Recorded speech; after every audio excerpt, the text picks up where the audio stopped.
Bien, en la clase de ayer lo que hicimos fue aprender a parametrizar una superficie. Tengo aquí el espacio de 3 dimensiones y tengo una superficie ahí, ¿no? La superficie es. Entonces vimos que para poder parametrizar esto necesitábamos dos coordenadas y podían ser, por ejemplo, las coordenadas cartesianas en el plano XY para parametrizar la parte de arriba de la esfera o la parte de abajo había un R más y un R menos, ¿no? Que dependían de X y Y. O bien podía utilizar coordenadas esféricas y el vector lo podía parametrizar en términos de los ángulos θ y, y φ. Pero siempre tengo dos parámetros. Ahora, ¿cuál parametrización elijo? Eso depende, es a gusto del consumidor nomás. Si usted quiere utilizar coordenadas cartesianas, utilice este. Si a usted le gustan las coordenadas polares y le es más simple, utilice este. Lo interesante es que siempre hay dos coordenadas.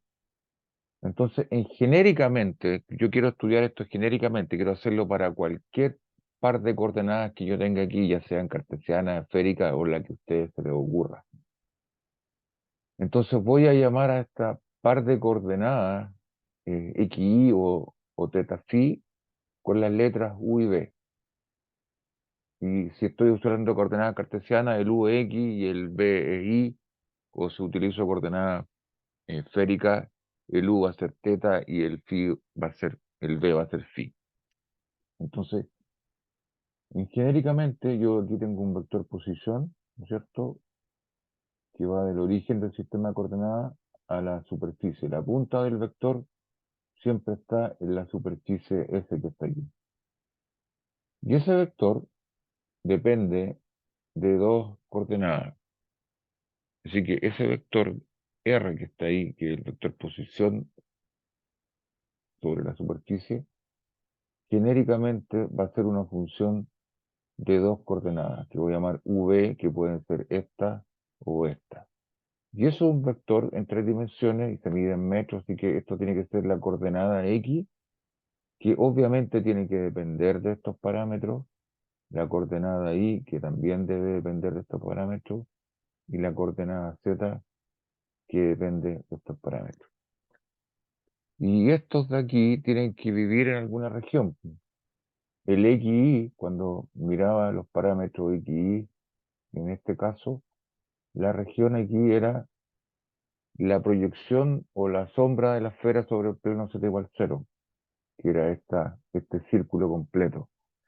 Cuando miro en las coordenadas esféricas θ y φ, esto de acá es, si escribo el plano aquí θ y pongo el ángulo φ aquí, φ varía de 0 a 2π y θ varía de 0 a π, así que la región donde varían estos parámetros θ phi es un cuadrado de largo pi por 2π en esta parametrización. Así que en general yo puedo decir, mire, estos parámetros u, v tienen que vivir aquí en el plano v en alguna región de este plano, acá. A esa región le voy a llamar R. Y cuando yo varío u, v en esta región, entonces este vector se mueve en el espacio de 3 dimensiones y describe la superficie. ¿Se dan cuenta? Cuando en coordenadas cartesianas, cuando yo estoy parado aquí, el vector va moviéndose y va describiendo, la punta del vector va describiendo la superficie de arriba. En coordenadas polares, cuando yo cambio la orientación angular de este vector, voy a describir la punta del vector, describe la esfera de radio verde. ¿Estamos de acuerdo? ¿Preguntas, comentarios sobre esto?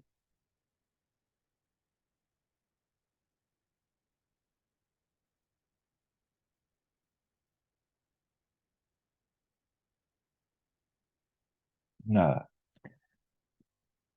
La idea central es que estos puntos, esto también es una superficie en el plano V.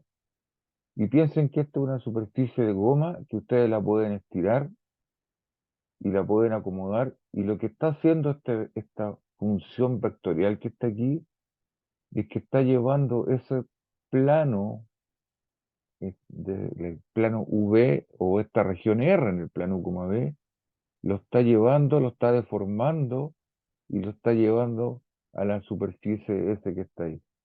Está tomando esto y lo va deformando y lo construye una superficie en 3 dimensiones.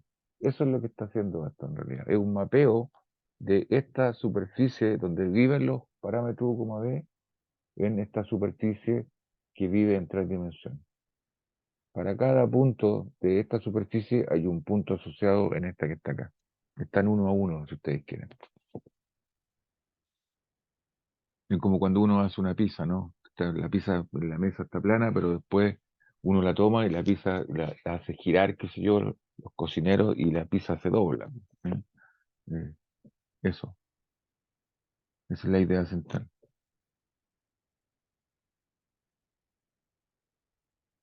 Y entonces, con esto yo puedo parametrizar cualquier superficie. Mientras yo de estas funciones que están acá, eh, construyo entonces la parametrización de la superficie. De nuevo, esto no es único.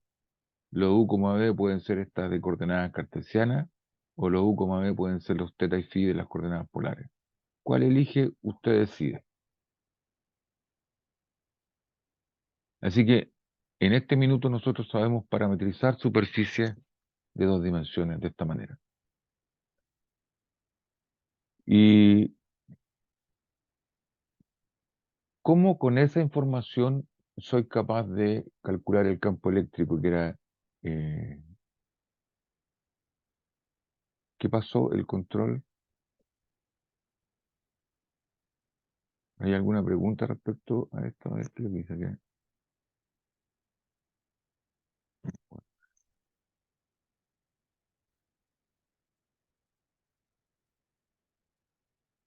Ah, pero yo le envié un mensaje, po,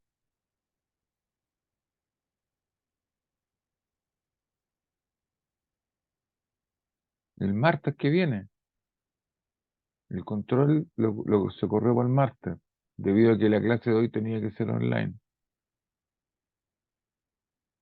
Y la prueba es la fecha que estaba estipulada, ¿no? Salvo que la autoridad universitaria suspenda las clases o deje todo online. Eso. Y ahí ya no hay nada más que hacer.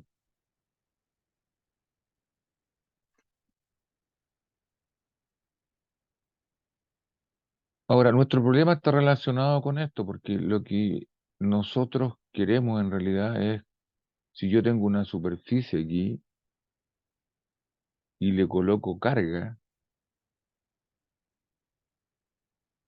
pongo carga ahí, le apego la carga localmente en cada punto, mi, mi pregunta es, si yo me paro en algún punto por acá, un punto P de observación, estoy mirando ahí, ¿cierto? Ujú. Estoy mirando ese punto. em, ¿Cuál será el campo eléctrico en ese punto P de observación debido a la presencia de esta superficie cargada? Ese es mi problema. ¿Cómo se resuelve eso? ¿Cuál es el valor del campo eléctrico, si este es el vector R? ¿Cuál es el campo eléctrico en ese punto? ¿Cómo calculo ahí?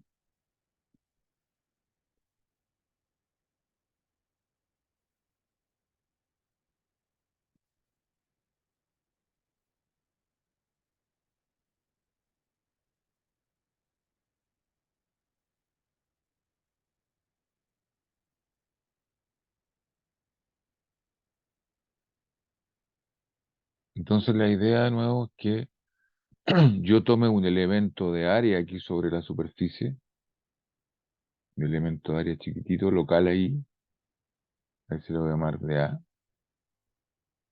y ese de A' le voy a llamar, y ese elemento está situado en un vector R'. Ahora, si esto es un área, entonces tiene carga, y debería tener una carga de Q'. ¿Cuánta carga? Bueno, va a depender de la densidad local. Definimos la densidad superficial de carga en algún punto cualquiera de la superficie como el cociente de la carga partido por el área. Y esta función me la tienen que dar. Esto caracteriza desde el punto de vista eléctrico la superficie. El sigma, los coulomb por metro cuadrado, es una información que posee la superficie cargada y me la tienen que pasar. Esto es un dato, un input que me tienen que dar. Y con eso entonces yo puedo calcular la cantidad de carga que hay localmente ahí, po, el sigma de R' por dA'. Ahora, como esto es un elemento de área diferencial, ese elemento obviamente va a generar una diferencial del campo eléctrico en la dirección que une los dos puntos. Y ese vector va a ser obviamente el vector R menos R'. Es ese vector menos el que está ahí. Y con eso yo puedo entonces, vía la ley de Coulomb, calcular la diferencial del campo eléctrico en ese punto. No el campo eléctrico, la diferencial. Ahí. Porque esta es una carga diferencial, una carga chiquitita. Así que esa carga en ese punto de ahí, de observación, entonces produce un campo eléctrico DE. ¿Cuál será ese campo? Bueno, es la ley de Coulomb, nomás, de partículas puntuales, nada más. Y esa ley dice que el campo eléctrico de una carga de Q es la constante K por la carga que hay ahí, por el vector R menos R', ¿no es cierto? R menos R', dividido por la norma de R menos R' al cubo, la ley de Coulomb. Que ese vector de nuevo está ahí, en esa dirección.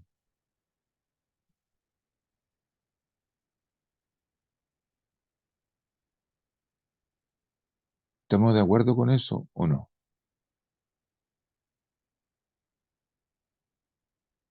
Sí, profe. La ley de Coulomb de toda la vida, ¿no? Y ahora ese es el campo eléctrico producido por ese elemento diferencial que está ahí en R'.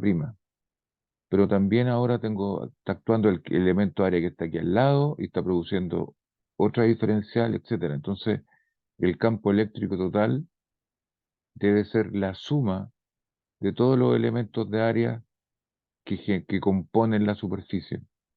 Es decir, el campo eléctrico en el punto R tiene que ser la integral sobre todos los elementos de la superficie de los diferenciales asociados, que es la ley de superposición que hablamos, ¿no? El efecto del objeto compuesto es la suma de los efectos de cada de los objetos por separado. Y esto se puede aplicar al caso de la electricidad o al electromagnetismo, porque la justificación es que las ecuaciones del electromagnetismo son lineales. Así que esto significa que yo tengo que integrar sobre la superficie este objeto, K por dQ' por R menos R', partido por la norma de R menos R' al cubo. Y ese dQ ahora lo reemplazo por lo que es. dQ' va a depender obviamente de la densidad de carga local del objeto. Si tiene más carga por unidad área, el campo eléctrico debería ser más grande, obvio, porque el dQ entonces el sigma va a ser más grande y el dQ va a ser más grande. Entonces puedo decir finalmente que el campo eléctrico para esta superficie es finalmente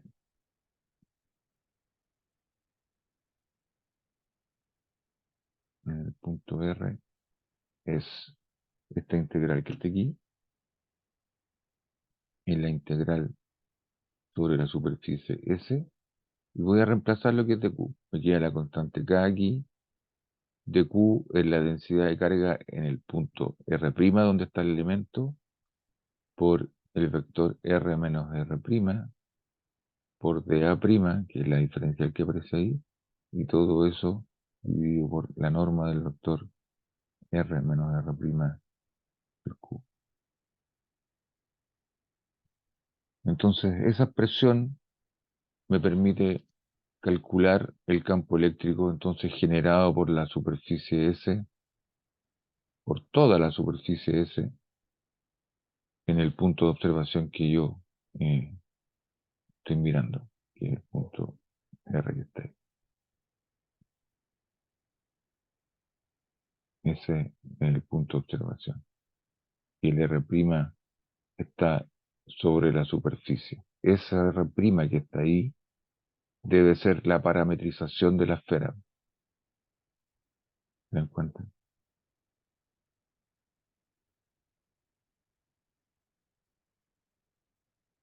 Y el R' aquí, ese vector R' sobre el cual yo estoy integrando, porque estoy integrando sobre la superficie, depende, depende de los vectores o de las coordenadas u, v. El R es R de u, v.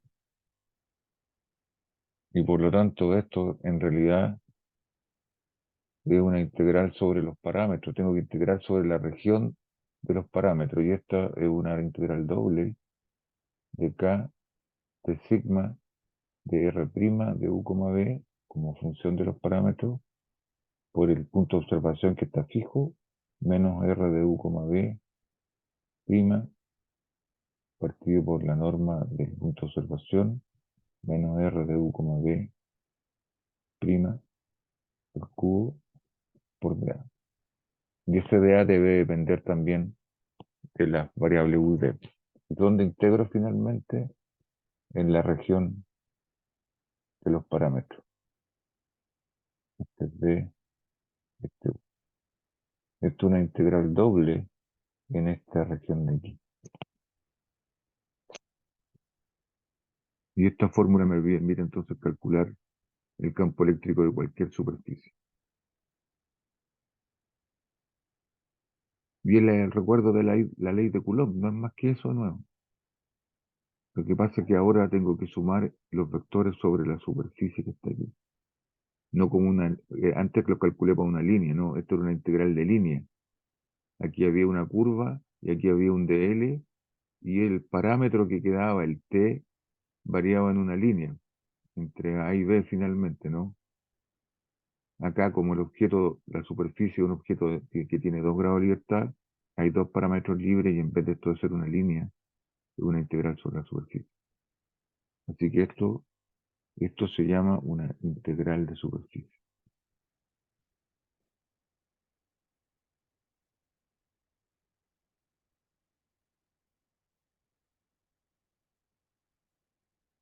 Para calcular el campo eléctrico de línea, hago integrales de línea. Para integrar o calcular campo eléctrico asociado a superficies cargadas, tengo que hacer integrales de superficie, que son estas que están aquí. ¿Preguntas, comentarios antes de seguir? Voy a...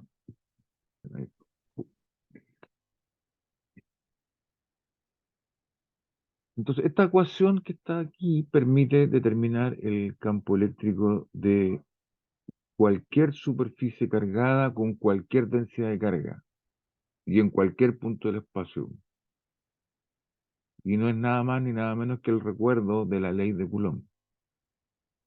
Ahora, ¿cómo se calcula esto? Yo tengo que leer esta ecuación y ver si estoy entendiendo cada una de las cosas que están aquí. Pues entonces me pregunto, ¿qué significa esto? Esto es una integral doble. Segundo, esto es una constante que vale 9 por 10 elevado a 9. Esta función que está aquí es la densidad de carga, ¿no es cierto? Que me la tienen que dar, me tienen que decir, ¿sabe? Usted tiene, no sé, un plano cargado con densidad constante o tiene, no sé, una esfera con densidad de carga variable, pero se la tienen que dar. Esta información se la tienen que dar. Le tienen que pasar el objeto cargado, po. Lo tienen que conocer para poder encontrar el campo eléctrico generado por esa distribución de carga. Segundo, este vector R es el vector posición donde estoy observando. Yo quiero calcular el campo eléctrico aquí. Y yo voy a fijar ese punto de observación mientras haga todo el cálculo. El R va a estar fijo, no lo voy a mover. Después que haga la integral, esto va a ser una función de R y ese resultado ahora lo puedo evaluar en cualquier parte del espacio. Segundo, esta R' es la parametrización de la superficie S que estaba aquí, que es lo que hicimos en la clase de ayer. Aprendimos a parametrizar superficie. Y el último elemento que está acá es este dA. Y la pregunta del millón entonces es, bueno, ¿quién es este caballero? ¿Quién es dA?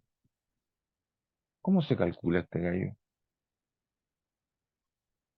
Porque al final del día, si se fijan, todas las cosas quedaron en función de los parámetros que utilicé para parametrizar la superficie, es decir, las coordenadas U, B, que finalmente varían aquí en una región R del plano V.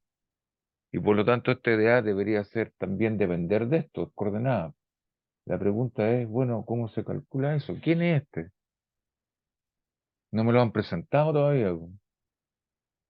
Entonces, pregunta, ¿cómo se calcula el elemento área?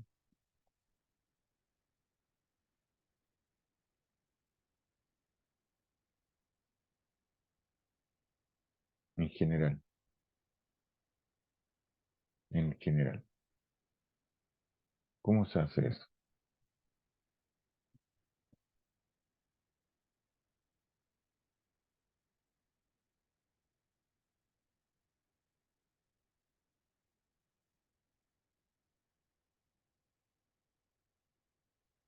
Cuando calculamos las líneas, nosotros calculamos un dl, ¿no? Que era la longitud local del segmento diferencial.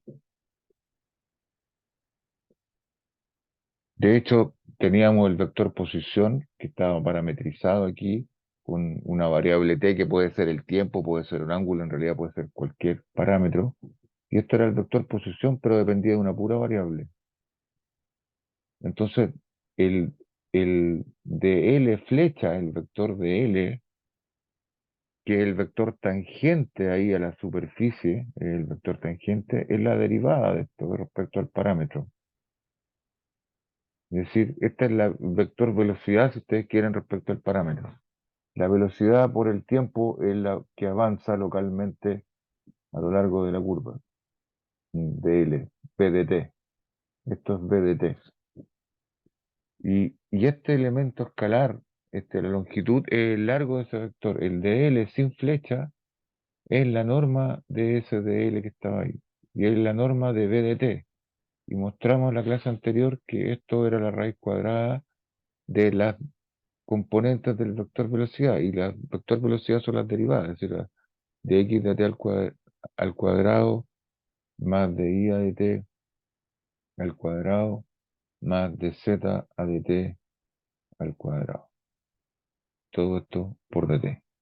Entonces, cuando uno integraba el campo eléctrico a lo largo de una línea, ese dl lo que tenía que reemplazar es esto ahí y tenía que utilizar obviamente la parametrización del vector posición de la curva, ¿no es cierto?, del R' ahí, para poder calcular esto. Tengo que conocer la curva para poder calcular las derivadas y evaluar este numerito y hacer la integral. Y finalmente uno integraba en el parámetro, es decir, el parámetro variaba, no sé, entre A y B. La idea es exactamente la misma. Acá la integral se hacía sobre el rango del parámetro, acá la integral se hace sobre el rango de los dos parámetros, porque ahora hay dos, y ese rango es una superficie en este plano, de dos dimensiones, que es esa región R, donde viven estos tipos. Entonces lo que necesito, el análogo de este de L aquí, para el caso de la superficie este de A. Entonces la pregunta es, ¿existirá una ecuación semejante a esta para el caso de los elementos de área. ¿Se dan cuenta? Que a partir del el conocimiento de la parametrización de la curva o acá la parametrización de la superficie, yo puedo calcular este elemento de área de manera análoga a esto. Bueno, la respuesta es que sí, eso existe. ¿Y, y cómo se calcula? ¿De dónde nace esta cuestión? Entonces, lo primero que tengo que mirar acá es el tema de, hablamos del producto cruz, ¿no? Hablamos de torque la otra vez, y hablamos del producto cruz de dos vectores. Entonces, yo tenía un vector A aquí y un vector B, entonces uno podía calcular el producto cruz, A cruz B, digamos, sea este vector. ¿Cuál era la gracia de este vector?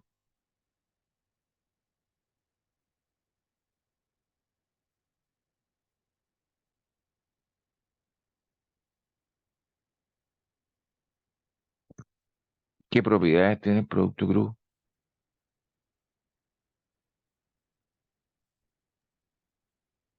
Era que el vector es perpendicular a y B, ¿o no? Ya, entonces está apuntando en esta dirección, ¿no? Así. Pero podría estar para arriba o podría estar para abajo, ¿no? Las dos son perpendiculares. Y eso forma 90 grados ahí, con el plano generado por los dos vectores, ¿cierto? Los vectores siempre son el plano. Y esa línea que está ahí es perpendicular a ese plano. La pregunta es si va para arriba o para abajo. ¿Cómo decido?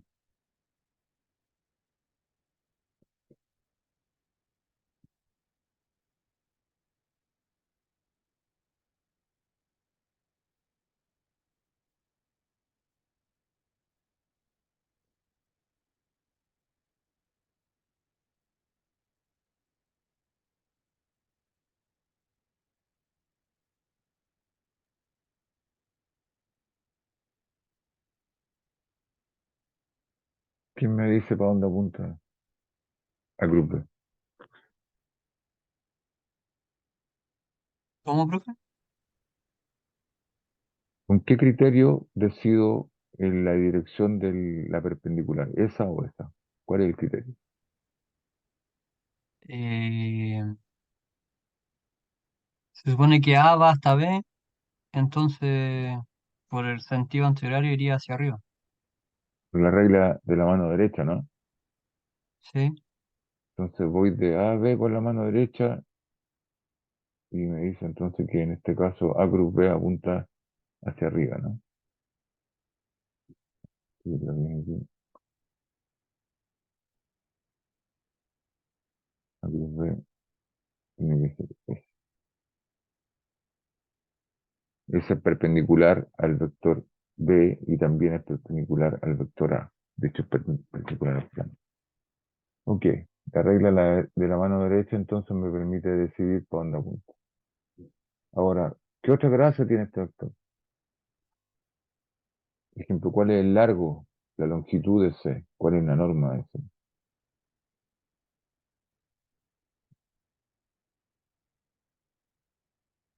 ¿Cuál es la norma del producto cruz?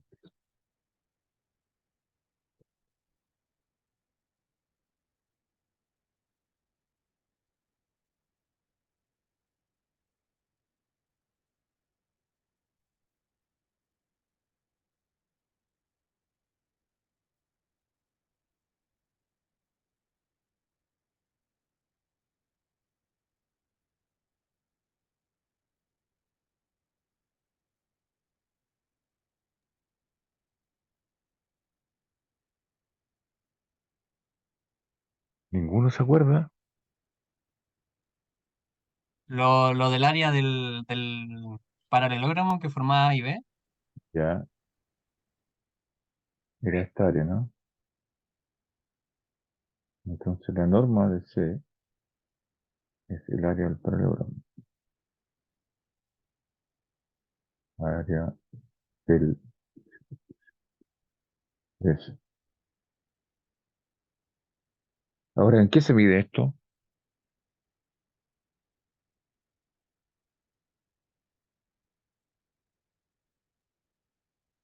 Si A se mide en metros, por ejemplo, y B se mide en metros cuadrados. en metros cuadrados, ¿no es cierto? Lo interesante de todo esto es que entonces el vector, el producto cruz de dos vectores es un área. Ah, entonces el vector producto cruz debería estar relacionada con nuestro objeto que está aquí, porque se mide en metros cuadrados, porque esto es un elemento de área. Dijimos que el de A era un pedacito local de área sobre la superficie. Y estamos diciendo que el producto cruz se mide en metros cuadrados de área. Entonces, claramente tiene que haber una relación entre ese elemento de área de A y el producto cruz. Entonces, ¿cuál es la relación? Bueno, en la clase de ayer vimos la esfera, ¿no? Vimos la esfera y que la podíamos parametrizar con los ángulos teta y phi, ¿no? Y esto era el radio de la esfera por seno de teta por coseno de phi, r seno de teta, seno de phi y r coseno de teta. Entonces, cuando uno fijaba el ángulo teta, por ejemplo, si fijo el ángulo teta, lo que estoy fijando es la orientación de ese punto. Esta inclinación está fija y si cambio el phi, varío el phi, esto se da vuelta aquí y genera una curva. Y esa es una línea y por lo tanto tiene, manteniendo teta constante y cambiando el phi, describo esta línea. Y esa línea tiene un dl ahí, tiene un vector tangente, digamos, un dl asociado a phi. Y ahora si hago al revés y fijo el ángulo phi, es decir, fijo la orientación aquí respecto al sistema de coordenadas, la sombra esta, fijo este ángulo y varío teta. Cuando fijo el phi y varío teta, entonces camino de aquí y bajo. Y la curva es. Y ahora ese de ahí también tiene un elemento, esto es una línea y tiene un dl que será asociado a teta. Aquí varío teta, aquí varío phi. Y como son líneas, entonces, yo sé calcular la longitud de este vectorcito, po. El dl phi, bueno, tiene que ser la derivada respecto a phi de esta cuestión manteniendo teta constante, que es la velocidad esencialmente con que están recorriendo la curva aquí cuando están variando phi, en este caso sí, o cuando están variando teta, cuando están bajando. Voy a escribirlo más abajo esto.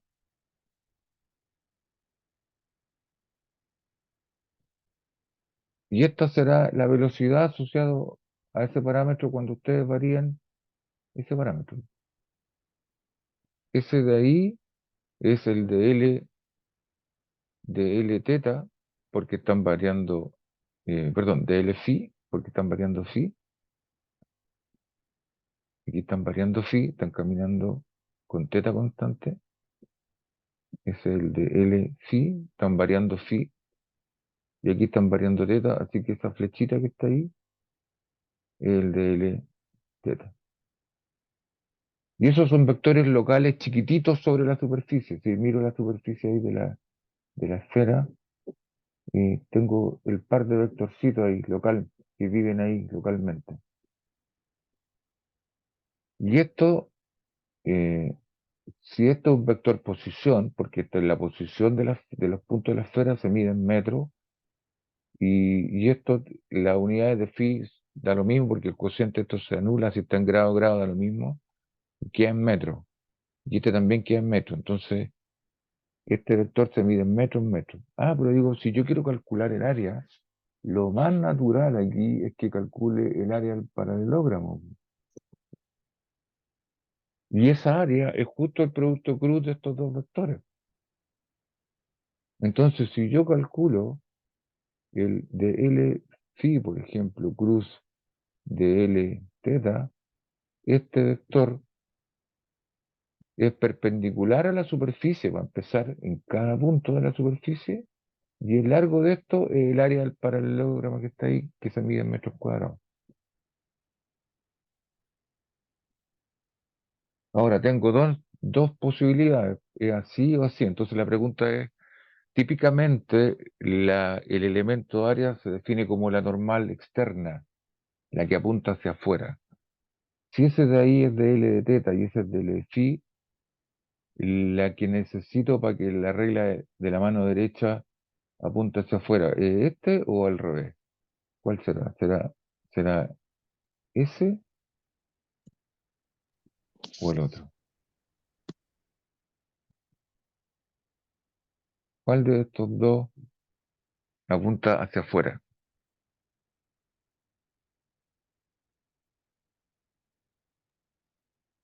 El segundo. El segundo, ¿no es cierto? Este de aquí está apuntando hacia afuera. El otro es menos este. Acuérdense que el producto cruz, cuando uno lo da vuelta, es un signo menos. Entonces apunta abajo en la normal interior.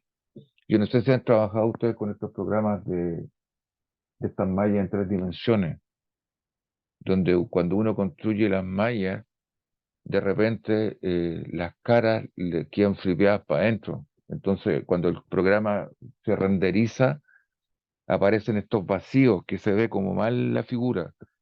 Entonces un comando ahí que uno hace de manera que hace que todas las normales se den vueltas y sean las exteriores. De manera que cuando el sistema renderiza la malla, yo vea todos los cuadraditos y no tenga hoyitos. Esa es la información que está aquí. Entonces, claramente, este es el que me sirve porque este es el que está apuntando para afuera. Bueno, aquí con ese. Y ese vector es perpendicular a la superficie de la esfera, por lo tanto es radial, está a lo largo de la coordenada radial. Entonces yo puedo definir ahora el elemento de área aquí, oficialmente, como el producto cruz, po. Si esa tiene unidades de metro cuadrado y además es normal a la superficie. Así que el elemento de área de A lo voy a definir como el producto cruz de L teta cruz de L phi. Y como estos tipos están definidos por las velocidades, ¿cierto? Entonces esto de L de teta es de R a de teta cruz de R a de phi, y ahora multiplico los diferenciales, ¿no? De teta de phi. Y ese es el elemento de área para una esfera. De hecho, lo vamos a calcular en unos 2 minutos más. Y este se mide en metros cuadrados y corresponde al área del paralelogramo local generado por los vectores tangentes a las líneas de coordenadas que viven sobre la superficie. Tiene toda la información. Ese producto creo es importante porque tiene un montón de información. Y este es el elemento área vectorial, porque es un vector. El área es un vector.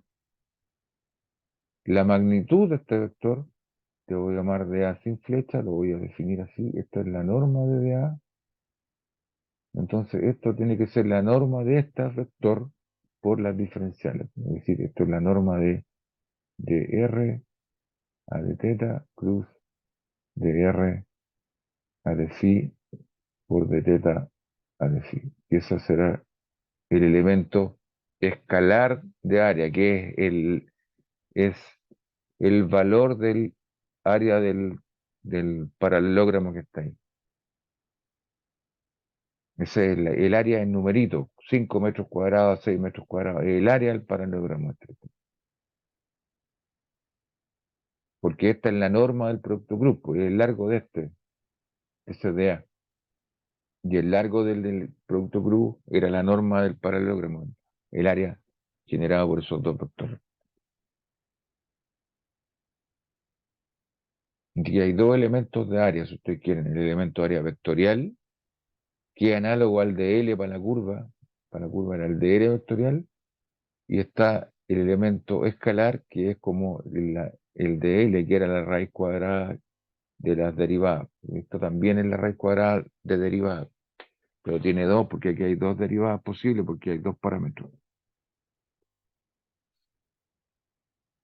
¿Está claro la idea central ¿Podría de esto? repetir lo último, profe? ¿Qué cosa? Me perdí. Eh, Me confundí un poco de la diferencia entre la forma vectorial y la escalar. Me enredé. Recordemos la línea. ¿Dónde estaba? Acá. Cuando tenía la línea, ¿no es cierto? Tengo el R, el vector posición que me dice por dónde pasa los puntos de la mosquita que se va moviendo y va generando la trayectoria, ¿no? La velocidad es tangente a la curva. Ahora, los metros partidos por segundo es una distancia. Entonces, si yo calculo la velocidad y la multiplico por una diferencial de tiempo, me da lo que avanza a lo largo de la curva localmente la partícula. Así, tac, tac, tac, tac. Ese vector es tangente a la curva porque es paralelo a la velocidad y me dice localmente cuánto avanza en un tiempo entre t y t más de t, en una diferencia chiquita de tiempo. Y eso avanza y recorre una distancia, recorre una distancia diferencial que le llamo de L, que es el largo de esta curva, y esa es la longitud de este vector. La longitud de la curva es local, es la longitud de este vector. Y eso le saco la norma a este vector. Ese vector son las derivadas de esta, de x de t, de y de t, de z de t. La norma de este vector es la raíz cuadrada de la suma de los cuadrados de las componentes del vector velocidad. Ahí está. Y ese por dt, entonces es el dl, que es la longitud local del elemento de línea. Y pasa aquí exactamente lo mismo. Acá tengo un elemento vectorial, que es S, que es el de L con flecha, y el largo de ese vector es el de L o el elemento escalar de longitud, que es esta expresión que está acá. Del mismo modo, para la superficie, yo puedo construir el elemento vectorial de área, que lo calculo vía la idea de que el producto cruz, ¿no es cierto?, es el área del paralelogramo formado por los dos vectores. Y como estos se miden en metros, el R, este vector posición, se mide en metros porque el radio se mide en metros, metro, todo el vector se mide en metros.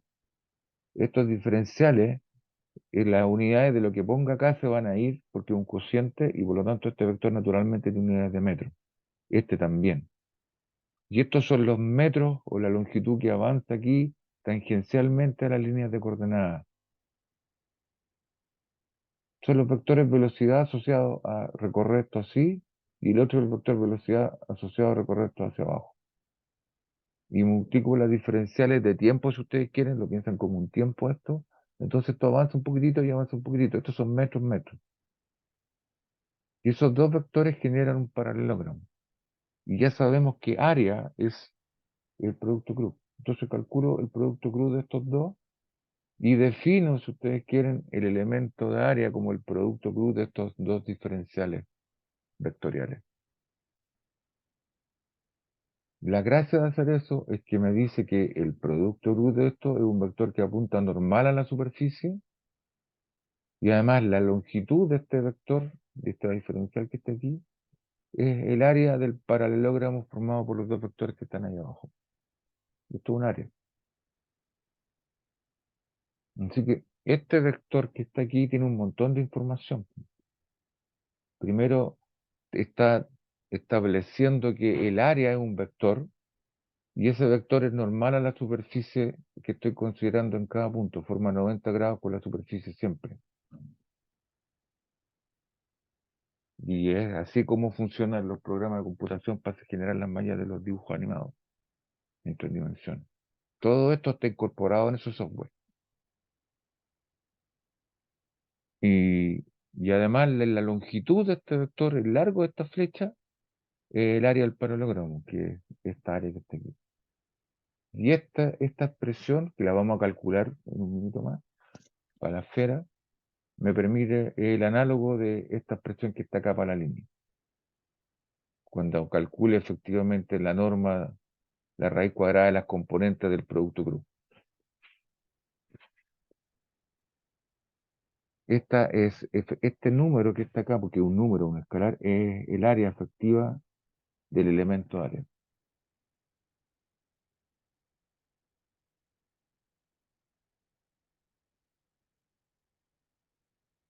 ¿Estamos de acuerdo? Sí, profe, gracias. Ok, ahora esto lo hice pensando en una parametrización particular, ¿o no? Porque estaban los teta y phi de la esfera, ¿no? Y tenía estas líneas y estas líneas así. Pero como yo quiero esto de manera genérica que me sirva no solo para una esfera, me sirva para un paraboloide, me sirva para un plano, me sirva para cualquier superficie. Entonces, para hacer eso, lo que tengo que considerar ahora es esta cosa de manera general. Entonces voy a poner aquí mi sistema de coordenadas, X y Z. Voy a tomar una superficie, y que la superficie que estoy considerando es S, y la voy a parametrizar, ¿no es cierto?, con algún par de coordenadas. Este es el vector R, y voy a utilizar genéricamente, voy a decir, ¿sabe qué? Voy a utilizar un par de coordenadas U, B, las que sean, y este vector entonces es un vector en tres dimensiones. La coordenada X depende de los dos variables o de los dos parámetros, la coordenada Y depende de los dos parámetros, y la coordenada Z depende de los dos parámetros.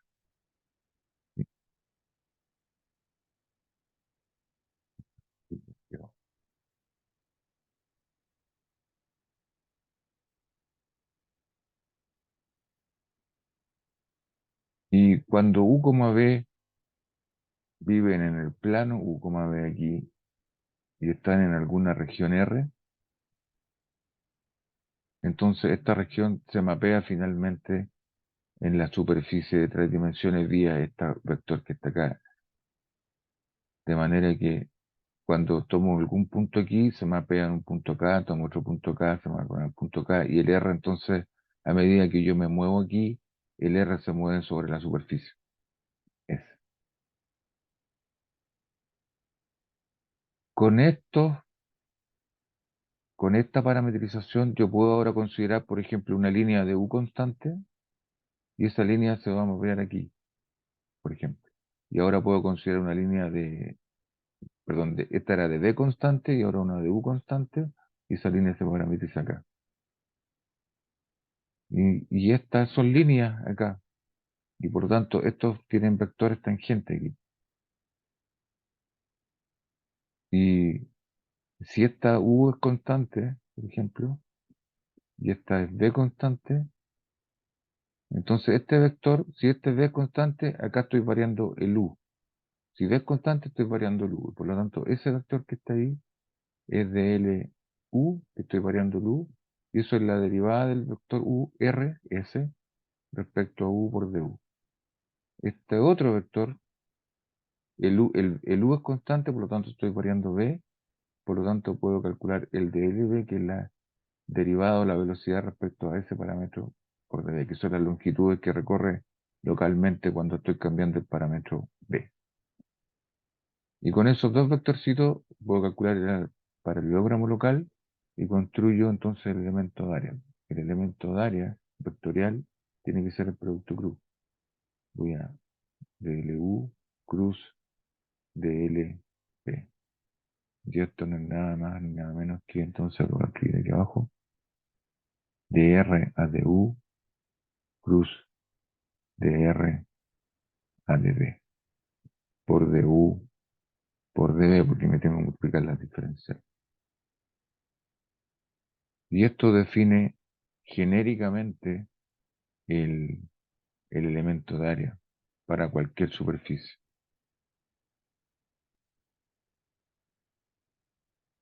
Se la presento oficialmente. Ahí está. Eso es el elemento vectorial de área. Vamos a mirar un paréntesis aquí. Y esto es un vector. La gracia es que este vector es perpendicular ahí a la superficie,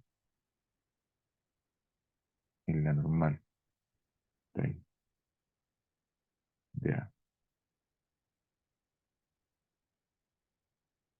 Y el elemento escalar de área es la norma de ese vector que está ahí.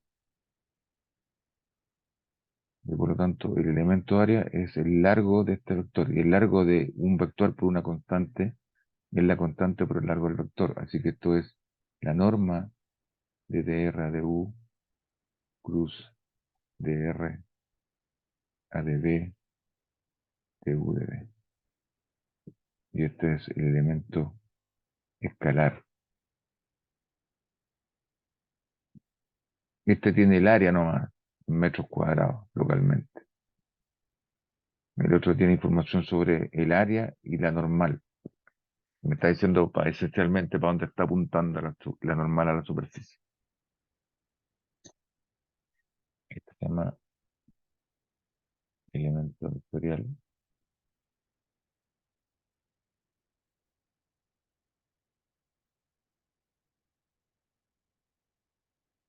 de área. Este se llama elemento escalar.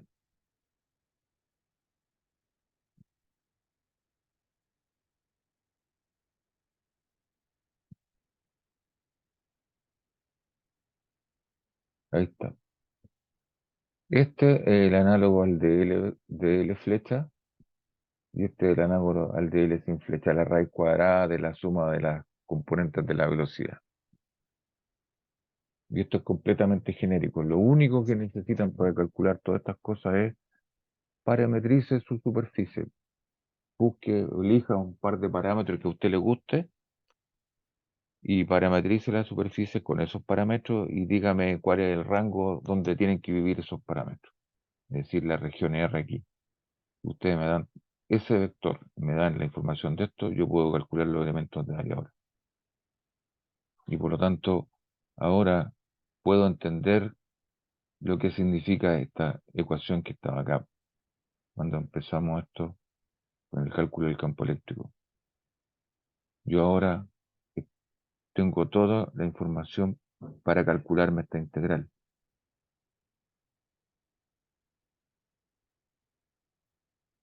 porque ahora sé que lo que es esto. Y esta región R obviamente va a ser la integral sobre la región de parámetros.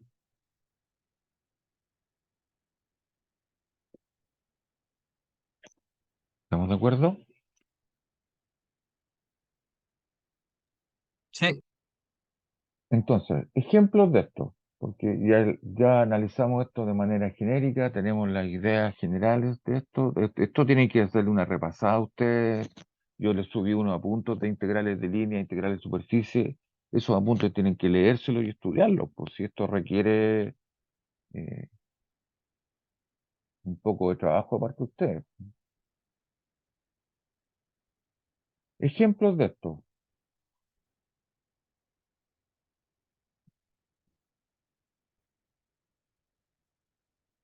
Supongan que tienen una, un círculo aquí de radio R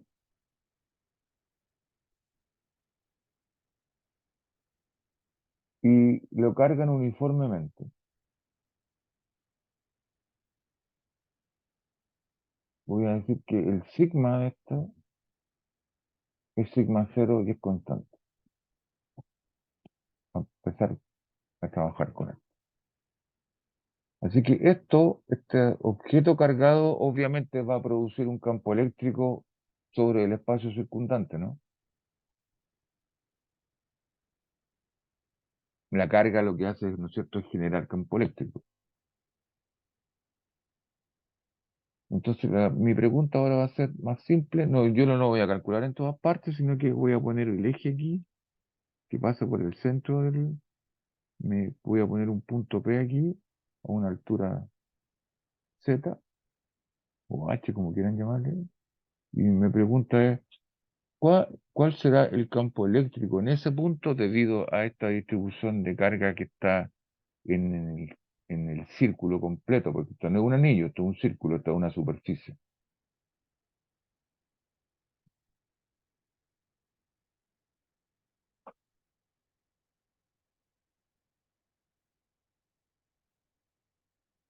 ¿Cuál será el campo eléctrico ahí? Debido a este círculo cargado homogéneamente con carga positiva para fijar la idea. La última fórmula que puso. Ya, a ver, veamos. Em,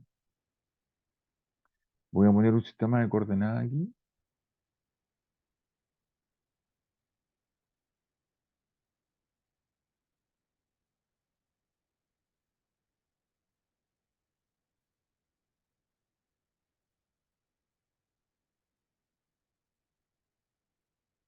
Y lo que debería hacer yo, porque no quiero que se aprendan las fórmulas, como le dicen, las fórmulas para mí son las fórmulas, los químicos tienen fórmula NH2C4,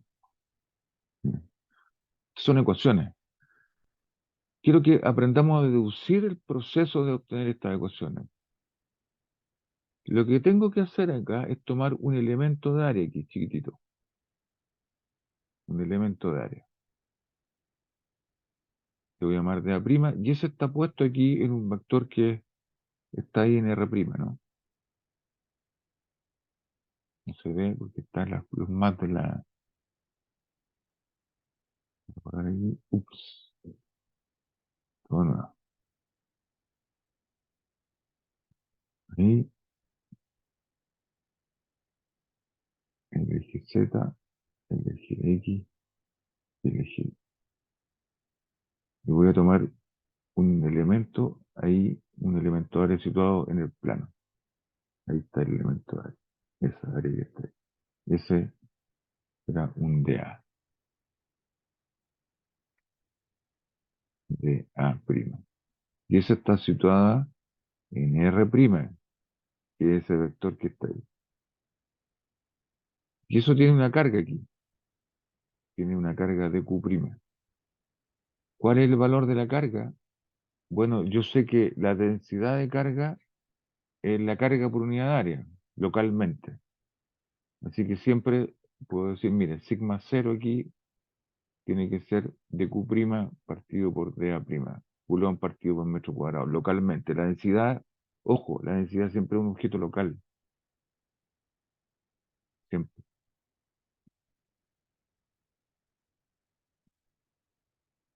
Entonces puedo decir, mire, de Q', entonces sigma cero por el elemento área de A'. El vector R' aquí,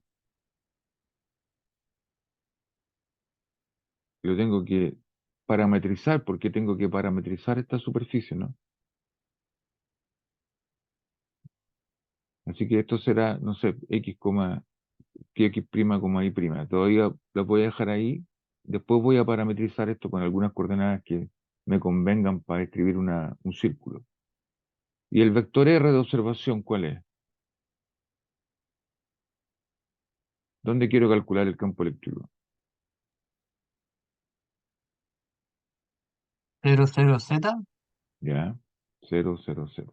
De hecho, debería ponerle aquí la tercera componente porque la voy a necesitar, porque estos viven en tres dimensiones. Esta de acá, ¿cuál es? La R', la componente Z de esta, ¿cuál es? Si el R' vive en el disco,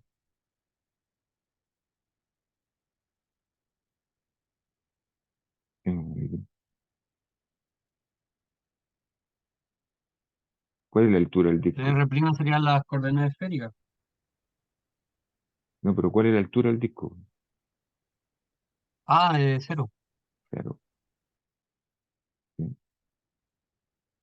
Entonces aplico la ley de Coulomb. Si lo único que tienen que saber es la ley de Coulomb. Lo que pasa es que ese elemento de carga de Q' va a producir un campo eléctrico para allá, que es la línea que une los centros, ¿no es cierto? Que es D. ¿Cuál va a ser D? La ley de Coulomb dice que es la constante K por la carga por R menos R', partido por la norma de R menos R', ¿no? El cubo.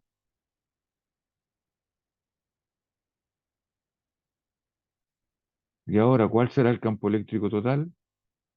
Bueno, sumo esto sobre la superficie esta que está aquí. Campo eléctrico, el E completo, que es la superposición de todos los elementos de carga que conforman el disco. Entonces digo, mire, el campo eléctrico tiene que ser la integral sobre la superficie esta del círculo, toda esta superficie aquí, de K por dQ, que lo voy a reemplazar, que es sigma cero. Pongo el vector R menos R' aquí, por dA' y la norma de R menos R' al cubo. ¿Sí? Y tengo que integrar sobre la superficie. Entonces ahora ya sabemos cómo calcular este elemento de área, po. Necesito parametrizar la superficie. La pregunta es cuáles son estos vectores. Entonces lo que voy a hacer, lo voy a mirar de arriba. Voy a mirar el plano aquí de arriba.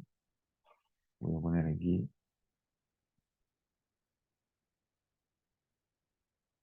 el plano aquí, lo estoy mirando de arriba.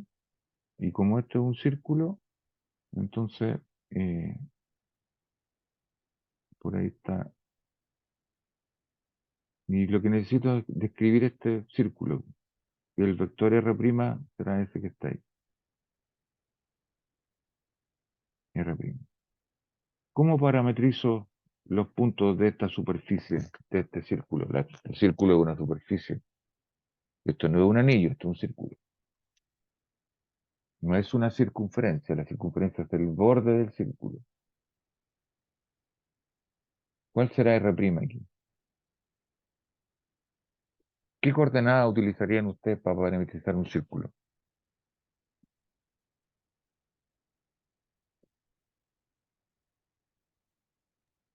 Coordenadas polares. Claro. Entonces el R' debería llamar R a la longitud de esto y teta al ángulo, ¿no?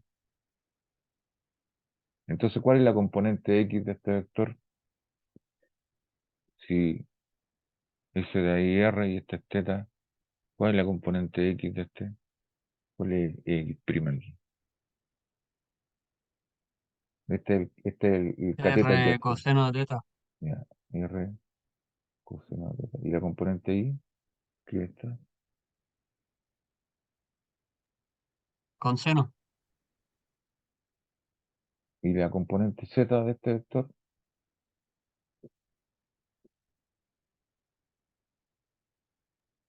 Cero. Claro, ahí está. Entonces, aquí lo que están haciendo es parametrizar el vector R' con las coordenadas polares.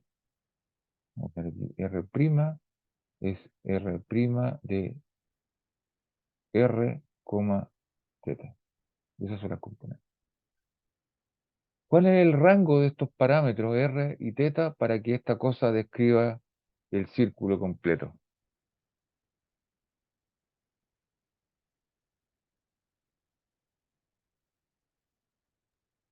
Cero dos pi. ¿Cuál?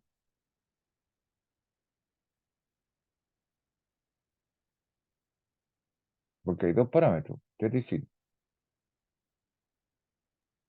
Ah, el teta es de cero dos pi y el R eh, de cero a infinito. No, porque esto llega, aquí se acaba la carga, ¿no?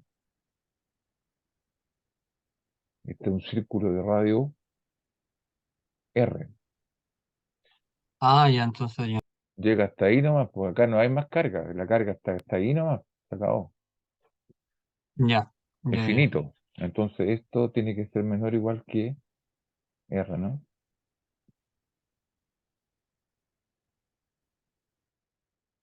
Entonces si yo escribo esto en el plano de los parámetros, hago un plano aquí, le llamo R y θ, el θ varía entre 0 y 2pi y el R varía entre 0 y R grande.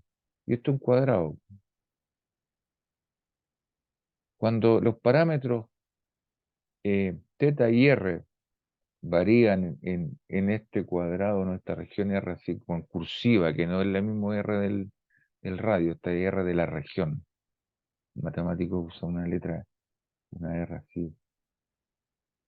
Esa región, cuando los parámetros varían en este cuadrado, entonces este vector, la punta de este vector, barre toda la circunferencia, todo el círculo, en realidad, no la circunferencia. O sea, lo que están haciendo con esto es que están mapeando un cuadrado en un círculo, ¿se dan cuenta, no? Eso es lo que está haciendo esta parametrización. Cada punto que está aquí va a parar a un punto que está acá. Pa, pa, pa. Por ejemplo, estos puntos que tienen radio constante y el máximo radio, ¿no es cierto? Cuando teta varía entre 0 y 2pi, eso es cuando ustedes caminan aquí, desde 0 hasta 2pi, tan, tan, tan, tan, tan, tan, estos puntos que están aquí, cuando teta vale 0, están acá, empiezan a crecer el ángulo y esos puntos empiezan a describir la, la circunferencia. Esos de ahí se mapean en esos de ahí. Si toman uno más, de radio más chico, son las circunferencias de radio más chico cada vez. Esa una circunferencia, otra, otra, otra, otra. Entonces están mapeando todo este cuadrado en en el círculo. ¿Lo vieron? Sí, profe. Ok, así que estamos casi listos porque tenemos la parametrización del círculo. Y ahora, ¿qué es lo que necesito? Necesito los vectores tangentes a cada una de las líneas de coordenadas. Es decir, necesito los de L, U y B, que en este caso serían los vectores tangentes a estas líneas o estas otras líneas. Estas tienen, estas tienen R constante y estas tienen ángulo constante. Las líneas así, las que tienen ángulo constante, son los rayos acá. Si el ángulo, por ejemplo, vale, no sé, pi cuarto, el ángulo por aquí vale pi cuarto, y caminan en R entre 0 y el radio, entonces esto es que esta línea que está así. Así que si ustedes quieren, lo miran de este punto de vista, estas líneas así se mapean en la circunferencia así. Estas líneas así se mapean en el círculo aquí, en circunferencias de radio R. Este tiene un R y este tiene un R. Esto tiene un ángulo teta y este tiene un ángulo teta. Cuando caminan para allá, esa se mueve para allá. Cuando caminan para allá, eso se da vuelta así. Y entonces, esto tiene, cuando caminan para acá, esto tienen vectores tangentes aquí, que son las tangentes a los radios y los tangentes a la circunferencia. Entonces puedo calcular el vector tangente, si ustedes quieren, el de LR, que es la derivada de esto respecto a R, por DR. Y este vector deriva esta cuestión. Si deriva respecto a R, eh, manteniendo obviamente teta constante, porque la derivada parcial uno deriva respecto a la variable que está aquí, mantiene todo lo que no sea esa constante. Así que teta es constante, derivo respecto a R, me queda coseno de teta, me queda seno de teta, y me queda cero, porque debería ser cero. Y el de L a de teta, que será la derivada respecto a teta por de teta, entonces este de aquí derivo respecto a teta manteniendo R constante. El R es constante, la derivada coseno menos seno, y la derivada de seno es coseno. Y esto es cero, chao. Y estos vectores son esos que son tangentes ahí. Esos vectores así tangentes son los de LR. Y los de L de teta son las tangentes de la circunferencia. Porque son los vectores tangentes a estas líneas de coordenadas en las cuales LR es constante. Y esos son círculos. Los vectores tangentes a un círculo o una circunferencia. Son las tangentes de la circunferencia. Así que tengo el de L a de R y el de L de T. Entonces, ¿cuál es el vector de A? El producto cruz de esto. O sea, es de L a de R, cruz de L a de teta, es decir, es de R a de R, cruz de R a de teta, de teta de R. Ese es el vector. Y ahora hagamos producto cruz. Entonces voy a calcular el producto cruz. ¿Cuál es? De R a de R, cruz de R a de teta. Y ahora hago producto cruz. Y J, K. La primera componente del vector este es cos cero. Cos sen 0. Después, la segunda componente, el segundo este que está aquí abajo es menos R sen, R cos y 0.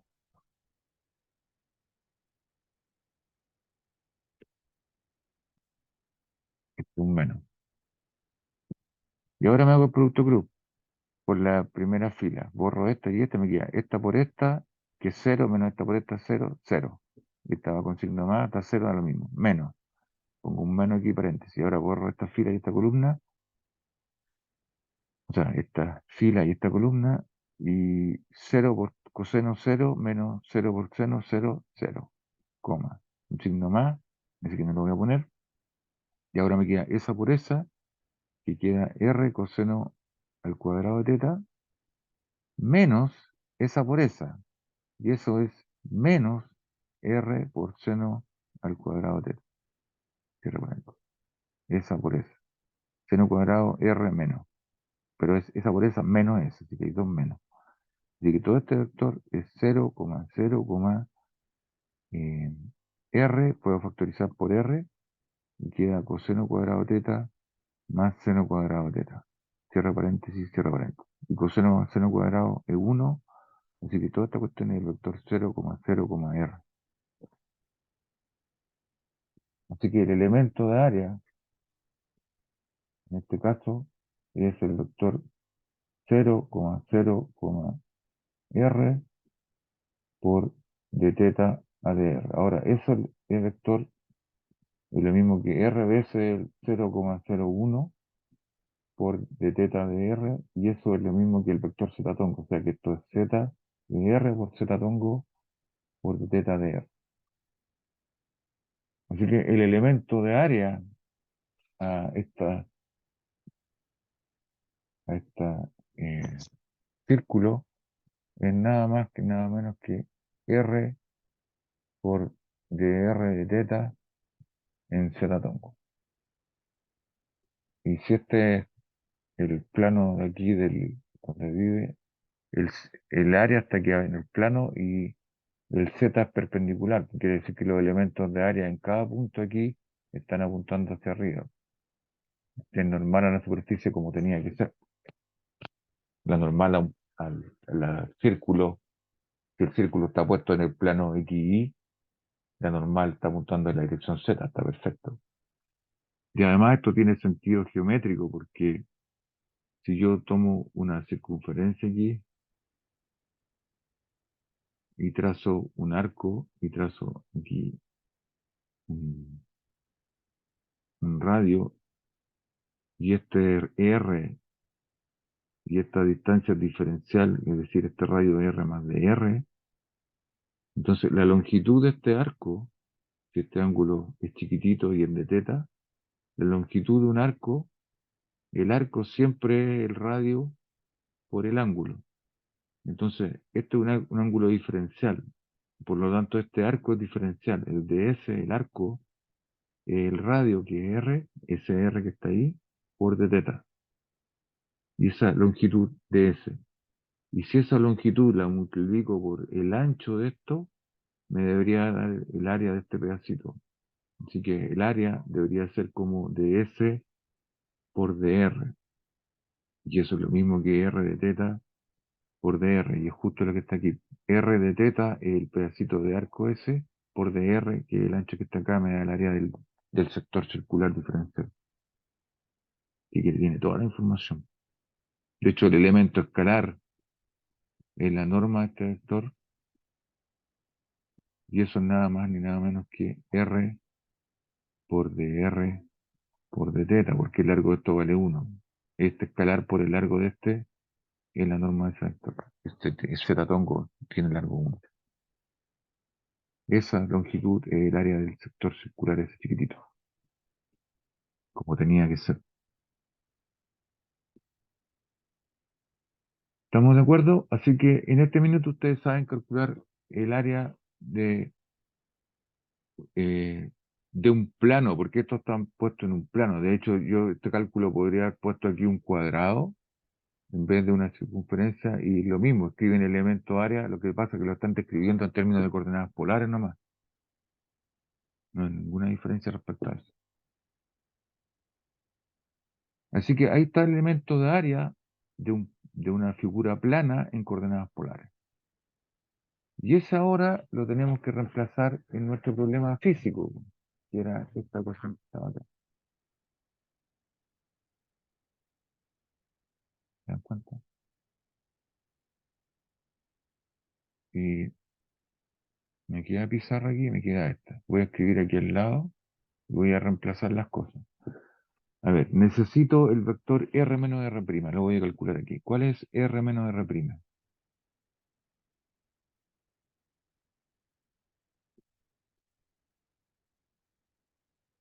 Acuérdense que el X' lo parametricé con las coordenadas, son estas que están acá. Entonces, esa de ahí la voy a escribir aquí explícitamente para tenerla.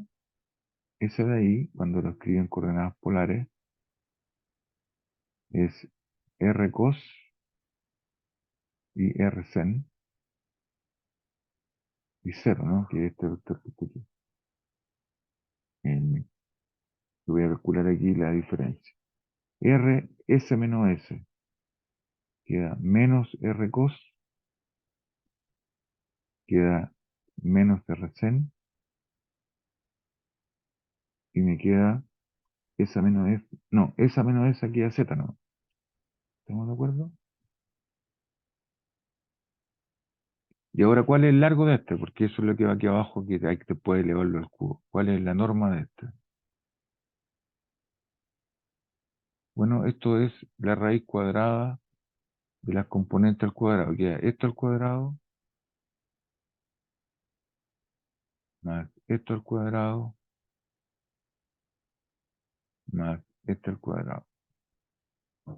Y todo eso es lo mismo que factorizo por r cuadrado, coseno cuadrado más seno cuadrado 1, así que queda r cuadrado más z al cuadrado elevado a un medio, ¿no? Que es la raíz cuadrada. Por lo tanto, el campo eléctrico que me están pidiendo ahí es, la voy a escribir de nuevo, es la integral, campo eléctrico que me están pidiendo, es la integral, ¿no es cierto?, sobre la superficie S de K por sigma, K por sigma, por R menos R'. R menos R' es ese vector que está ahí. Cosen con signo menos y Z. Lo voy a escribir explícitamente. Menos R cos, menos R sen, Z. Abajo, abajo está la norma elevado al cubo. Es decir, esto que está aquí hay que elevarlo al cubo. Y eso si estaba a un medio, cuando lo elevo al cubo me va a quedar elevado a 3 medios. Por lo tanto, lo que está aquí abajo es R cuadrado más Z cuadrado elevado a 3 medios. Así que lo voy a copiar aquí. R cuadrado más Z cuadrado elevado a 3 medios. Casi listo. Revisemos. La última es Z. La última es Z. Perfecto. Y ahora hay que poner el elemento área. Y el elemento de área, dijimos que el área para este plano estaba acá. El elemento de área escalar, el de A' es R por dr por d teta. Y lo voy a poner acá. De A R por dr por dθ. Y por lo tanto esta integral de superficie es una integral doble que hay que hacerla en el rango de los parámetros. Hay que hacer la integral doble aquí. ¿Y cuál era el rango de los parámetros? El R chico varía de 0 hasta el radio grande, que el radio del plato este, y el ángulo θ varía entre 0 y 2π, así que el θ varía entre 0 y 2π. Y ahora hay que hacerse esta integral.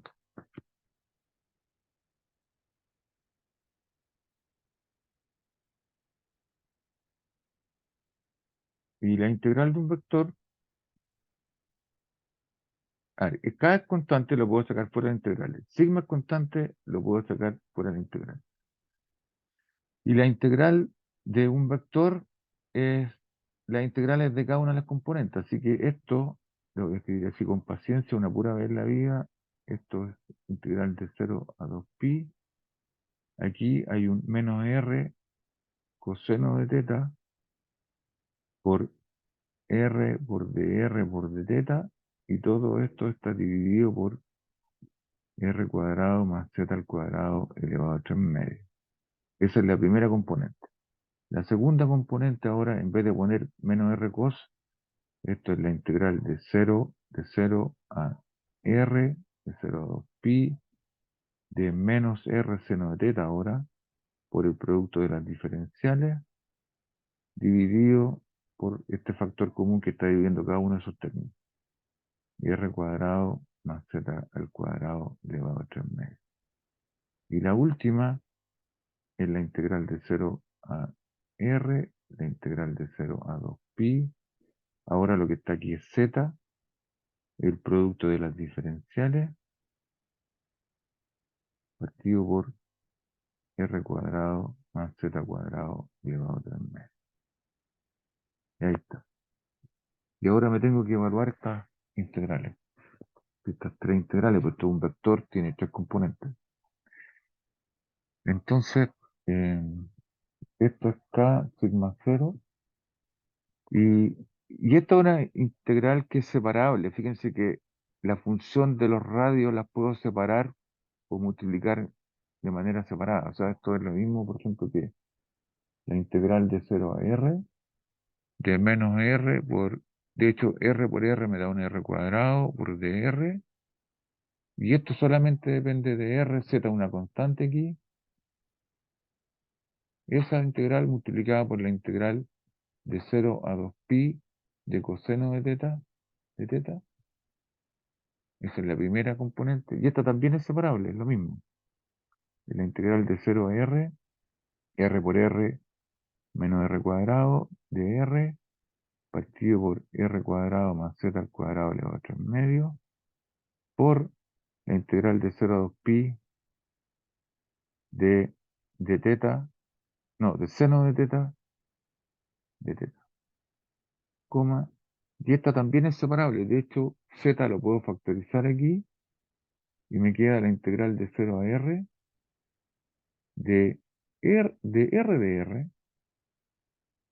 r de r, partido por r cuadrado más z cuadrado elevado a 3 medio.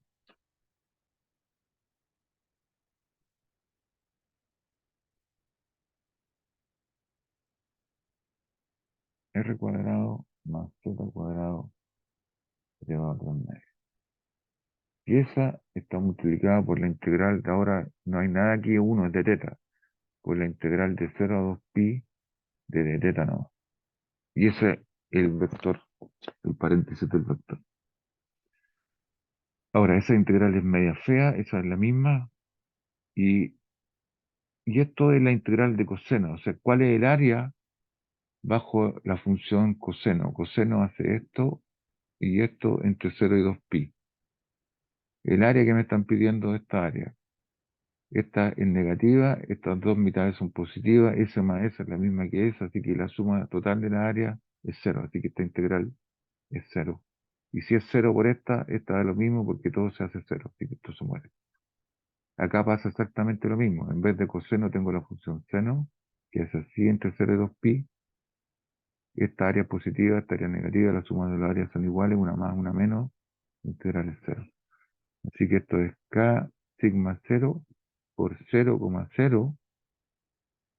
Esta integral de aquí es 2pi, es trivial, 2pi, 2pi z.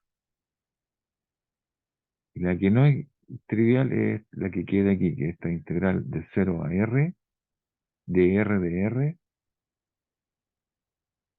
partido por r cuadrado más z cuadrado elevado a 3 medio. Y ahora, si quieren, sacan todos estos factores, llámenle y a esto de integral, y esto es lo mismo que k por sigma 0 por 2pi z por i en z tongo, porque esto es el 0,01 que es z tongo. Y este factor ya lo puse ahí, está multiplicado por 2pi z ahí. Entonces, lo único que hay que evaluarse ahora, la pega para poder calcular el campo eléctrico, es esta integral. De hecho, esta ecuación me dice que el campo eléctrico del disco en punto de ahí está apuntando hacia arriba, está apuntando en el eje Z, porque tiene sola componente Z, la X son cero, está para arriba. Entonces, toda la pega ahora, para poder calcular el campo eléctrico ahí a una altura Z, hay que calcularse esta integral. Y para eso me voy a cambiar de pizarra. Y lo único que tengo que me queda es calcularme esta integral. La integral de 0 a r, de r por dr, partido por r cuadrado más z cuadrado elevado a 3 medios. Era esa, ¿no? Revisemos. R de R, está bien, ¿no es cierto? Revisemos. Esa de ahí tenía Z, era un R de R partido por esto. R de R, R de R, R de R. Z cuadrado más R cuadrado elevado a 3. Perfecto. Y esta la puedo hacer por sustitución, po. Hago U igual a R cuadrado más Z cuadrado. De U, Z es constante, esto es 2R por DR. Así que esto es lo mismo que dr por dr. R por dr es de U medio, de U partido por 2, y el U que queda aquí queda elevado a 3 medios. Cuando el R vale 0, entonces el U vale Z al cuadrado. Cuando el R vale R grande, que estoy parado allá, el U vale R cuadrado grande más Z cuadrado.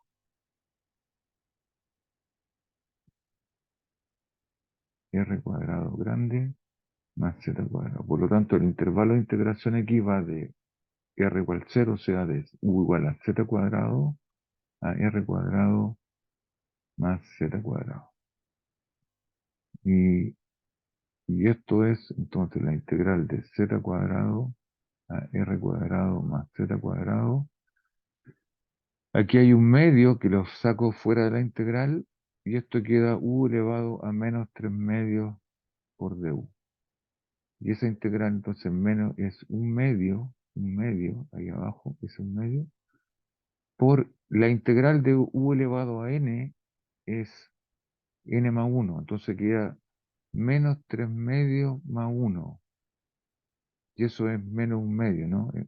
Menos 1,5 más 1 es menos 1,5, así que queda U elevado a menos un medio, partido por menos un medio, evaluado entre los límites de integración, que son z cuadrado y r cuadrado más z al cuadrado. Ahora, ese un medio se cancela con ese un medio y me queda menos, entonces esta función evaluada en los extremos. Y, y esto, ¿qué es lo que es? Este es el menos 1 que está ahí afuera, y esto es, evalúo esto acá y queda r cuadrado más z cuadrado elevado a menos un medio, menos eh, z cuadrado, lo evalué, elevado a menos un medio. Y eso no es nada más ni nada menos que menos, esto es 1 partido por la raíz cuadrada de r cuadrado más z cuadrado, menos 1 partido por la raíz cuadrada de z al cuadrado.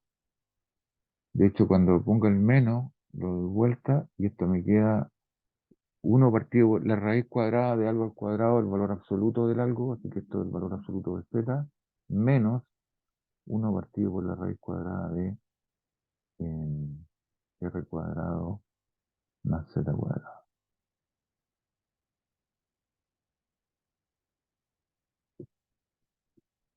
¿Está bien?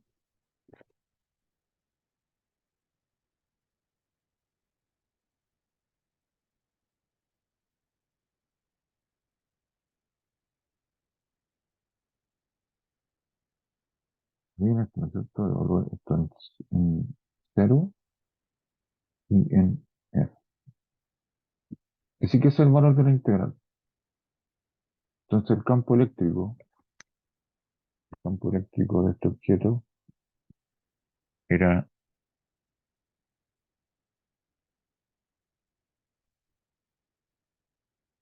K pi, K sigma 0, 2 pi z. K sigma 0, 2 pi z en K tongo, y todo esto está multiplicado por la integral, ¿no es cierto? Está multiplicado por el valor de la integral. Y esa integral la acabamos de hacer. ¿Y esa integral cuál fue el resultado de esa integral? El valor que está acá. Así que esto queda 1 partido por el valor absoluto de z menos 1 partido por la raíz cuadrada de r cuadrado más z cuadrado.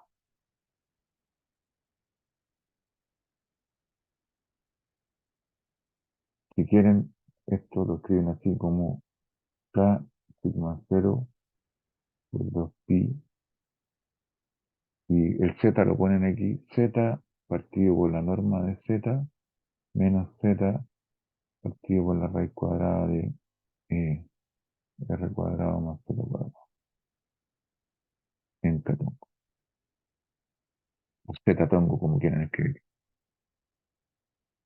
Ahora, z partido por el valor absoluto de z, si z es positivo, esto es z partido por z, así que vale más 1. Si z es negativo, entonces esto es menos, esto queda menos z, como z es negativo partido por el valor absoluto, esto queda menos 1.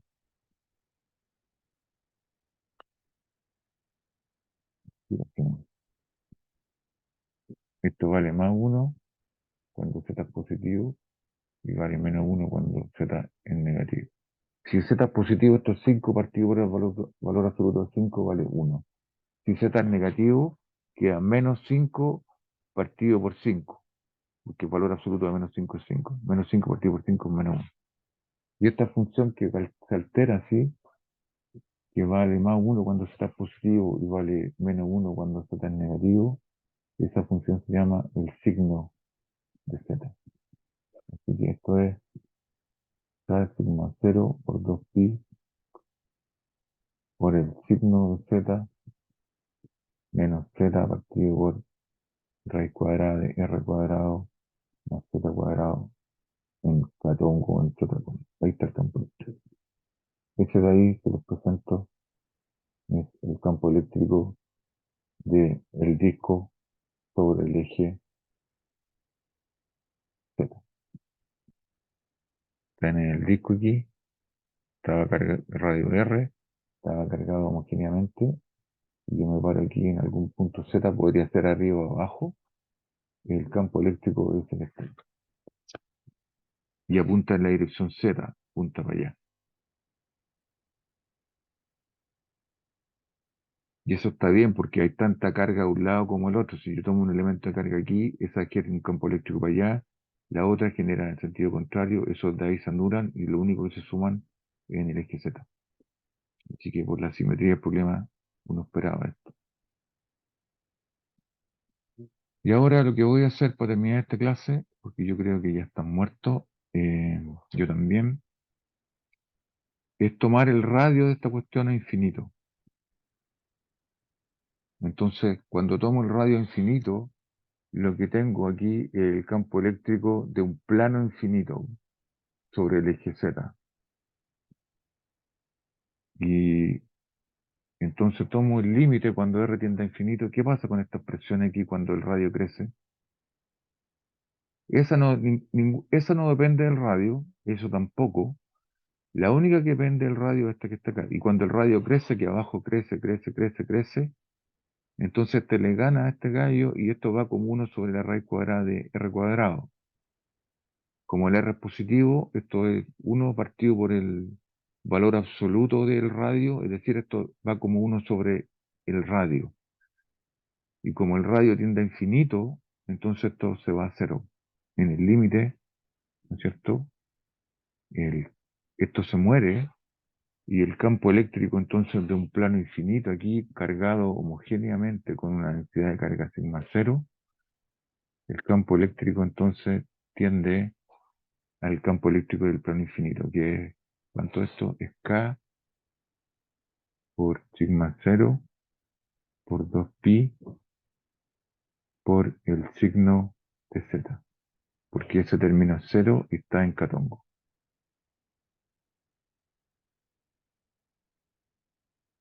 Y esto dice que si usted está parado arriba del plano con Z positivo, el campo eléctrico apunta para arriba. Obvio, porque la carga positiva aquí va a empujar a la carga de prueba hacia arriba. Pero si usted está abajo del plano, entonces Z es negativo y la carga de prueba ahora, el campo eléctrico va a empujar este hacia abajo. Entonces el signo Z es menos uno y el campo eléctrico queda negativo. Entonces el E del plano infinito, vamos a ver el plano infinito, es K por sigma cero por 2pi positivo en catongo cuando estoy arriba y vale menos K sigma cero por 2pi en catongo cuando estoy abajo. Abajo el campo eléctrico apunta hacia abajo, arriba del plano el campo eléctrico apunta hacia arriba. Este es un 2pi. K sigma cero pi. Así que ya saben, cada vez que tengan un plano infinito, el campo eléctrico arriba del plano es constante, no depende de nada, es una constante. Es como la aceleración de gravedad en el límite de la Tierra plana, po. El G vale 9,8 independientemente si yo camino 2 metros a la derecha o 2 metros a la izquierda. Este campo eléctrico va a producir una fuerza eléctrica constante cuando yo me muevo aquí sobre la superficie plana. ¿No? No sé. De hecho, típicamente la constante K se escribe como 1 partido por 4 pi epsilon cero, que es la permitividad del vacío. Y si escribo la constante K en términos de eso, entonces el campo eléctrico del plano inclinado, del plano este infinito, vale 1 partido por 4 pi epsilon cero por 2 pi en catongo, o menos 1 partido por 4 pi epsilon cero por 2 pi en catongo. Para z positivo o para z negativo. Así que esto es lo mismo que ese 2pi se va con este 4pi, que es un 2, y queda menos, me comí un sigma, ¿no? Queda más sigma cero partido por 2 epsilon cero cuando z es positivo en catongo, o menos sigma cero partido por 2 epsilon cero en catongo cuando z es negativo. Las típicas expresiones que aparecen en todos los libros.